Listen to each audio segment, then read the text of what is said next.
Assalamualaikum warahmatullahi wabarakatuh. Salam sehat Sobat Puskesmas Kartoharjo. Ketemu lagi dengan kami dari bagian promosi kesehatan Puskesmas Kartoharjo untuk memberikan penyuluhan online tentang perilaku hidup bersih dan sehat. Nah, pada materi sebelumnya kita sudah membahas tentang materi atau indikator yang pertama, yaitu persalinan ditolong oleh tenaga kesehatan. Nah, untuk materi hari ini yaitu adalah indikator yang kedua, memberikan bayi ASI eksklusif. Apa itu ASI eksklusif? ASI eksklusif adalah kita memberikan ASI saja tanpa tambahan makanan atau minuman apapun sejak usia 0 sampai 6 bulan. Jadi tidak boleh ditambah makanan atau minuman apapun, misalkan mungkin air atau susu formula atau pisang atau bubur. Nah, itu sebelum usia 6 bulan. Ya. Kenapa kita harus memberikan ASI? Karena ASI itu mempunyai keunggulan yang tidak dimiliki oleh jenis makan atau minuman apapun, ya, yaitu ASI sesuai untuk kebutuhan bayi, yaitu untuk pertumbuhan fisik dan kecerdasan. Kemudian ASI mengandung zat kekebalan tubuh. ASI melindungi bayi dari alergi, aman dan terjamin kebersihannya, dan juga ASI tidak pernah basi.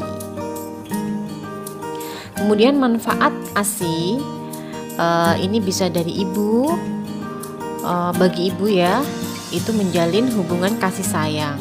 Kemudian mempercepat pemulihan kesehatan ibu setelah melahirkan, menunda kehamilan berikutnya, mengurangi risiko terkena kanker payudara, lebih praktis dan mudah diberikan. Bagi bayi, manfaat ASI diantaranya bayi akan tumbuh lebih sehat, cerdas, lincah, dan tidak mudah sakit. Bagi keluarga, ASI dengan memberikan ASI saja tentunya akan menghemat pengeluaran karena tidak perlu membeli susu formula. Kemudian tidak perlu waktu dan tenaga untuk menyediakan susu formula, dan tidak perlu biaya untuk pengobatan bayi yang sakit karena pemberian susu formula, misalkan diare ataupun ISPA dan sebagainya.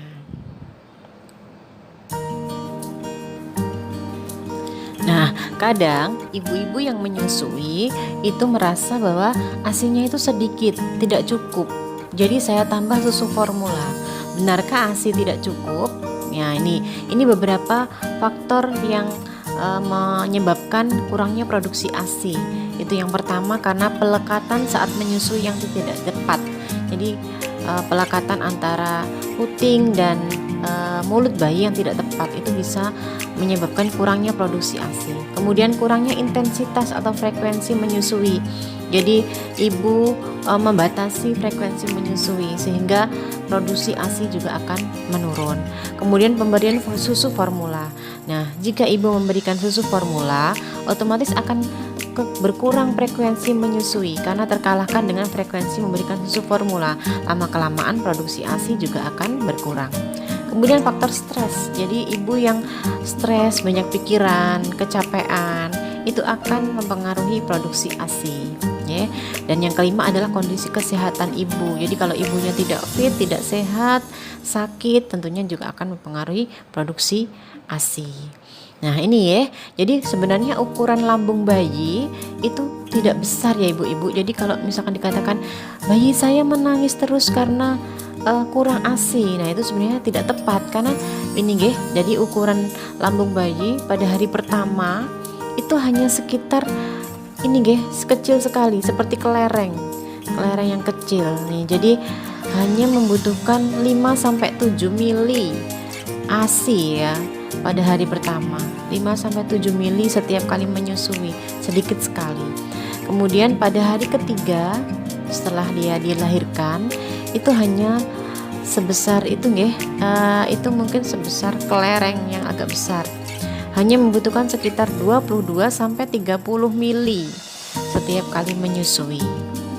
Nah, terus kemudian pada usia 1 minggu ini lambung bayi sebesar bola pingpong. Jadi hanya bisa menampung 45 sampai 60 mili susu setiap kali menyusui.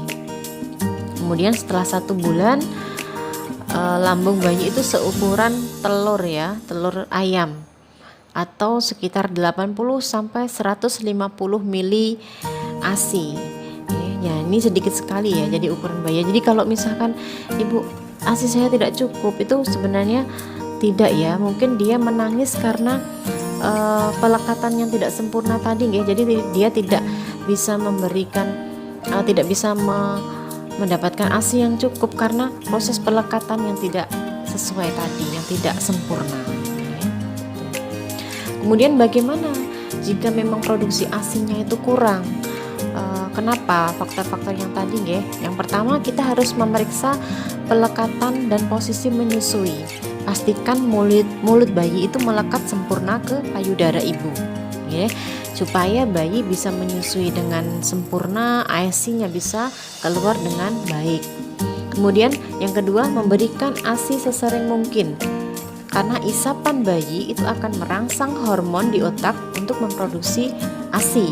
Semakin sering bayi disusui, produksi ASI juga akan semakin meningkat.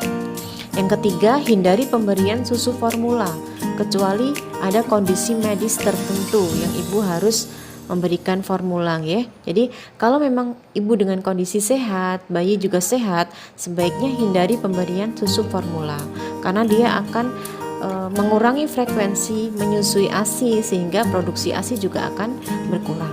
Kemudian yang keempat, ibu harus rileks, berpikir positif dan makan bergizi seimbang. Tadi karena ibu yang happy, yang senang itu akan mempengaruhi hormon di otak untuk memproduksi ASI. Dan tentunya ibu harus makan bergizi seimbang, karena ibu itu makan bukan hanya untuk ibu sendiri, tapi untuk menghasilkan ASI untuk kebutuhan nutrisi bayi yang disusui. Jadi harus makan yang bergizi ya. Nah, bagaimana dengan ibu yang bekerja? Apakah tetap bisa memberikan ASI? Jangan khawatir Bunda, saat ini ASI bisa dipompa atau diperah, kemudian disimpan. Nah, jika disimpan dalam suhu ruang dengan suhu 16 sampai 29 derajat Celcius, ASI bisa bertahan 3 sampai 4 jam, bahkan lebih sampai 6 jam jika kondisinya sangat bagus. Kemudian jika disimpan di cooler bag atau ice pack itu dengan suhu 4 sampai 15 derajat Celcius bisa bertahan hingga 24 jam. Jika di lemari pendingin dengan suhu 0,0 sampai 4 derajat Celcius bisa bertahan 72 jam, bahkan bisa sampai 5 sampai 6 hari. Jika di freezer dengan suhu di bawah 0 derajat Celcius, ASI bisa bertahan hingga 2 minggu bahkan sampai berbulan-bulan. Tentunya ASI harus dalam kondisi yang bagus ya. Dan ketika sebelum memerah harus cuci tangan, kemudian memastikan alat pompa bersih dan steril.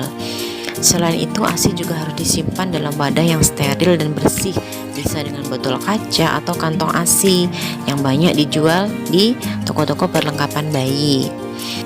Untuk pemberian ASI segar bisa dicampur dengan ASI yang sudah 24 jam diperah, asalkan suhunya sama. ASI beku dicairkan di lemari pendingin kurang lebih semalam. Digoyangkan pelan botol untuk mengembalikan komponen lemak yang terpisah. ASI beku yang cair tahan kurang dari 24 jam di kulkas dan kurang dari 4 jam di suhu ruang.